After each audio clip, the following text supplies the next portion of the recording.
Բարև ձեզ, Արևմտյան Հայաստանի հեռուստաընկերության հերթական լուրերն են, Միջնատարյան Մոմագալն ու հայության ժառանգությունը, Թիֆլիսի Սուրբ Ստեփանոս կուսանացվանքը հայ հոգևոր ժառանգության մորցված կոթողը, գսեն թե պետք է հեռանանք, 120 կվկային Արցախի դեղահանության մասին, Դայքի գյուրողապատը և Քուքարքի հայության վրացացումը, Ուրուգվայի մեջ կորձո Կոմիտաս ռադիոհաղորդման 90-ամյակը, հայկական մշո աղջիկ բառն արժանացած է գլխավոր մրցանակի, Ուրարտուի արվեստը Գրգին Բուշկինի տանկարանի մեջ։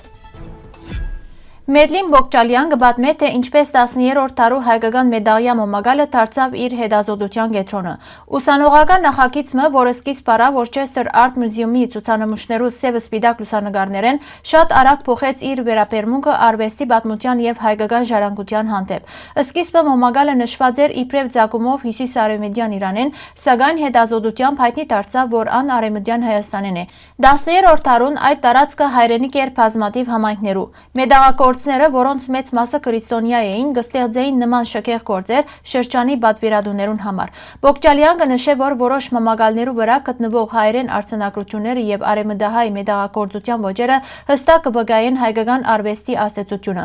Այս հանգամանքը զինք մղած է վերանայել արվեստի դասակարգման ընդունված համակարգերը, ուր նման գործեր հաճախ կներկայացվեն իբրև իսլամական արվեստ, չնայած որ անոնց ստեղծողները գրնան հայեր եղած ելալ։ Ան կշեշտե, որ Մոմագալը ոչ միայն արվեստի նմուշմն է, այլ պատմության և մշակույթի վկայություն, ցույց տալով հայ ստեղծագործության ներդրումը միջնադարյան Հայաստանի արվեստին մեջ։ Իր անձնական կապը 13-րդ տարու Ադանայի և Գայսերի հայկական համայնքներու հետ դարձուցած է ուսումնասիրությունը խոր և անձնական հայության ժառանգությունը ներկայացնելու բացառիկ հնարավորությամբ։ Չափերով փոքրիկ Մոմագալ ըլլալով հանդերձ անգպատմե մեծ պատմությունը համադեղ ստեղծագործության, մշակութային փոխանակման և հայ ներկայության մասին միջնադարյան միջերկրականի մեջ։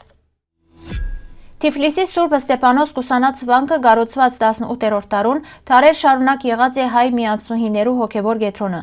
Այստեղ գործած են վանամայրեր, սարգսակուհիներ և քույրեր, որոնք իրենց կյանքը նվիրած են աղոթքին և ծառայության։ Խորհրդային բռնադիրության տարիներուն վանքը փակվեցավ, իսկ հետագային ենթարկվեցավ վրացականացման։ Կանտվեցան հայկական խորանն ու քմփեթի զարտականտակները, չնչվեցան արձանագրությունները։ Այսօր վանքը իր ճարտարապետական թիմակիցով կշարունակե լուր վկայել հայ մշակույթի ներկայության և հոգևոր ժառանգության մասին։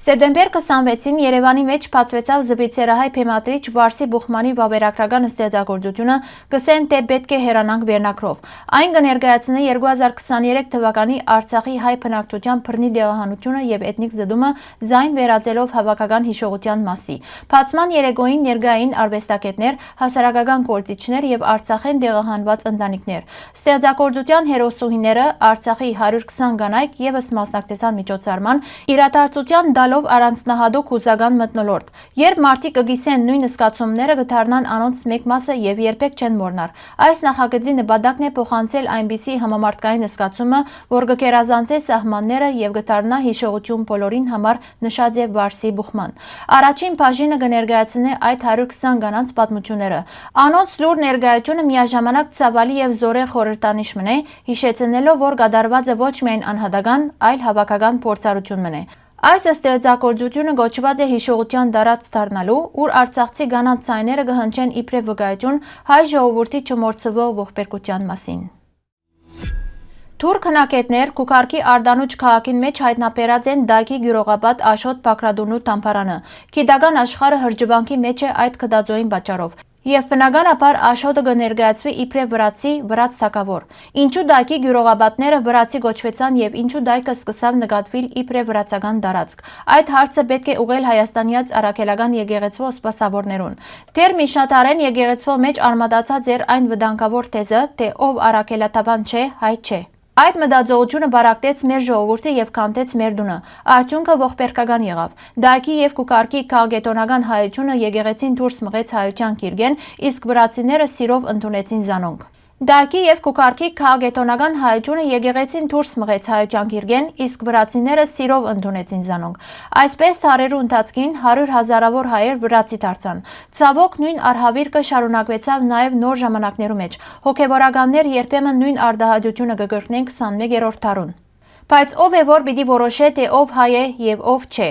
Այսօր գիտական աշխարհը դայքը կներկայացնե իբրև վրացական։ Նշանակալից օրինակ մնե 13-րդ դարու սկիզբը, երբ Իվանե Զաքարիան ընդունեց քաղաքագետոնականություն, գղերական պատմիչները գրեցին. հայ էր եւ դարձավ վրացի։ Այսպես շարունակ մեր ժողովուրդը օդարացավ իր իսկ հայրենիքեն, իսկ հայրենիքը անցավ օդարին։ Ուրուգվայի մայրաքաղաք Մոնտեվիդեոյի մեջ այս տարի նշվեցավ հայկական սպիրկի առաջին ռադիոհաղորդման Կոմիտասի հիմնադրության 90-ամյակը։ Հաղորդման առաջին եթերը դեղի ունեցած է 1935 թվականի օգոստոս 18-ին, երբ խումբը երիտասարդ հայեր նպատակ դրին տարածել հայկական երաժշտությունը, լեզուն եւ մշակույթը։ Դասնամյակներու ընթացքին Կոմիտասի եթերով խոսած են բազմաթիվ նշանավոր հայ եւ օդարասկի գործիչներ, մտավորականներ, քաղաքական առաջնորդներ, լրագրողներ եւ արվեստագետներ։ Հաղորդումը դարձավ հայկական ինքնության բաբանման եւ ազգային գաղափարներու դարացման կարևոր հարթակ, հատկապես Ուրուգվայի հայկական համայնքի կյանքին մեջ։ Հակառակ բազմաթիվ դժվարություններուն եւ քաղաքական ճնշումներուն հաղորդաշարը կարողացավ շարունակել իր գործունեությունը։ Սեպտեմբեր 20-ին Մոնտեվիդեոյի թատրոնին մեջ տեղի ունեցավ հոբելենական երեկո, նվիրված ռադիոհաղորդման 90-ամյակին, ուր ցուցադրվեցան արխիվային ցայնակրություններ եւ կազմակերպվեցավ Կոմիտասին նվիրված ցուցահանդես։ Արդեն 90 տարի է, որ Կոմիտաս ռադիոհաղորդումը կմնա հայության ցայնը Ուրուգվայի եւ ամբողջ հարավային Ամերիկայի մեջ հարթակը, ուր հայկական մշակույթը եւ հիշողությունը կշարունակեն ապրիլ եւ հնչել։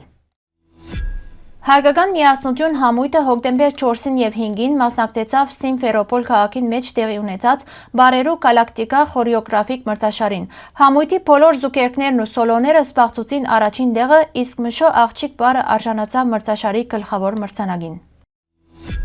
Մոսկվայի Պուշկինի անվան պետական նկարարվեստի թանգարանի մեջ վերաբացված է Ուրարտուի արվեստին նվիրված ցուցադրությունը։ Հին մերձավոր արևելքի արվեստին սրահին մեջ ներկայացված են Երեփունի եւ Թեյ Շպայինի բերդերեն բերված եզակի հուշարձաններ, որոնք վերադարձած են մոտավորապես 2 տարվա ընդմիջումե ետք։ Ցուցանմուշներով վերադարձեն առաջ կատարված է գեղանկարչական եւ ստեղծագործություններու լայնածավալ վերականգնում, որը սկսած էր Ուրարտուի թագավորությունը, հին Հայաստանի ժառանգությունը, Ուրաշտու, Հարմինուա, Արմինա ցուցահանդեսին ավարտեն ետք։ Հարգելի հայրենագիտներ, այսօրվան համար այսքան ենք նախադեսած։ Շնորհակալություն ձեր ուշադրության համար։ Լավ մնացեք։